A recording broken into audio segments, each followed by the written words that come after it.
forgot her name at my dad's funeral, then the church itself saved me. The wooden pew creaked as I stood up to speak. My dad's coffin was right there under the stained glass, all polished and shining, and the air was thick with the smell of lilies. I was clutching these crumpled notes in my hands, my throat all tight. This was my chance to say something meaningful about him, to thank everyone who'd been there for him in his final days, especially the hospice nurse who'd held his hand when I just couldn't. Her name was on the tip of my tongue. I took a deep breath, forced a shaky smile for the 50-odd people watching me, and started. My dad was loved by so many, I said, my voice wobbling. And then nothing. Silence. I could literally hear Aunt Linda's judgmental sigh from the front row. The name was gone. My face burned like I'd just been slapped. I stumbled through the rest of my speech, grasping at other memories, desperate to fill the gap. By the time I finished, my hands were shaking. I'd promised that nurse, I'd promised my dad, I'd acknowledge her publicly.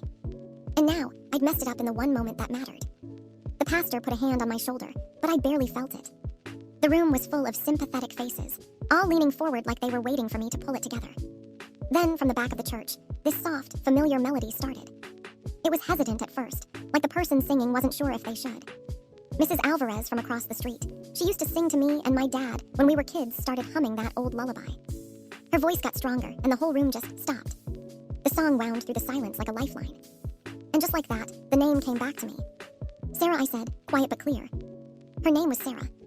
I turned to Mrs. Alvarez, and she was smiling at me like she'd known the whole time.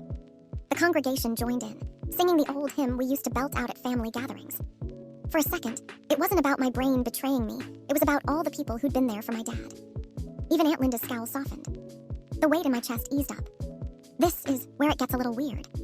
After the service, I found Mrs. Alvarez arranging flowers by the door. Thank you, I whispered. For the song.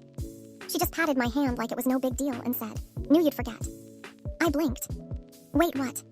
She admitted she'd been expecting it. My dad had told her I might blank on a day like this. So I prepared, she said. I couldn't even breathe. You planned this. She nodded. Some days, memory plays tricks. But love, that never forgets. That hit me harder than anything. Later, I called Sarah, the nurse. When I told her about the lullaby, she started crying. Your dad mentioned that song during one of our last talks, she said. Said it always brought him peace. I hung up, cradling my phone, all the shame from earlier melting into something warm. The church bells started ringing as I stepped outside. Mrs. Alvarez was on her porch, waving me over. We stood there under the fading light and sang that old lullaby one more time for my dad, for Sarah, for all the quiet ways people show up when words fail. I still think about it sometimes. My dad knew I'd forget, but he also knew someone who wouldn't let me drown in it. That's the kind of man he was.